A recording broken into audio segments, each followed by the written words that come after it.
বাবা টক না,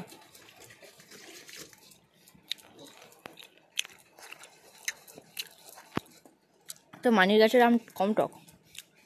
আজকে বলছিল পিঙ্কি গাছ থেকে আম নিয়ে ডাল করো,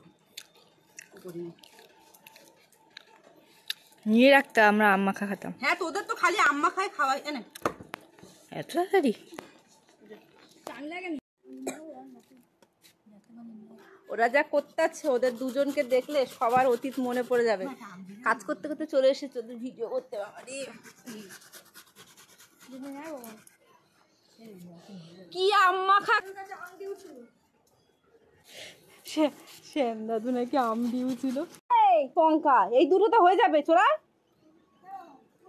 মানে গাছ থেকে একটা পারবি তো মানি গাছে একটা দিয়ে যাও।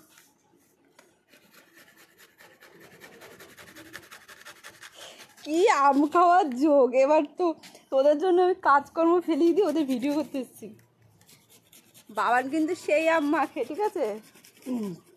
সবাই আম মাখা খেতে হলে বাবানকে কল করবে। বাবার আম মাখতে হচ্ছে ভ্যানের উপরে। 500 টাকা 500 টাকা আম মাখা 500 টাকা নাকি? আম মাখা নাকি 500 টাকা। আমরা যখন পুরী গেছিলাম তখন কোথায় জানো, পেঁপে পেঁপে স্পেশাল চা, এইটা হচ্ছে পেঁপে পেঁপে চিনি নিয়ে আসো। স্পেশাল আম মাখা। কি চিনি নিয়ে আসো? নিয়ে আসো, চিনি খাইতে হবে না। যাও না নাটক করে। পড়ে যাবো ভ্যানে বসছি, পড়ে যাবো কিন্তু। চিনি নিয়ে আসো, যাও চিনি নিয়ে আসো যাও। আরে যাও না, আমার পঙ্কাকে আমার ভালো লাগে। যাও। দাঁড়া, এই তোরা হাত ধুইছিস?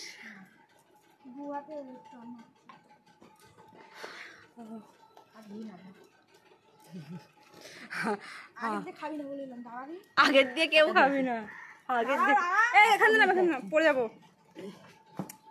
আগের দিয়ে কেউ পঙ্কা আম মাখাটা দেখি খেয়ে দেখে একটু কেমন হয়েছে টেস্টটা। হাত ধুয়ে এসে খাবি? তো লঙ্কা হাতে প্রচুর মাখলি দাদা আবার আম মাখা ভালো মাখে কিন্তু দুইটাই। কেমন হয় টেস্ট? কি হেভি হয়েছে? সুপার। একদম ঝাঁকানা। ওরে তোরা তো চিনি দিস নাই, টক। এটা হেভি লাগছে। মাগো সেই লাগছে। দেখি বাবান কেমন হয়েছে, বাবান কেমন হয়েছে? তাড়াতাড়ি তাড়াতাড়ি বাবান তাড়াতাড়ি। ফাটাফাটি ফাটাফাটি। টাটা সবাইকে।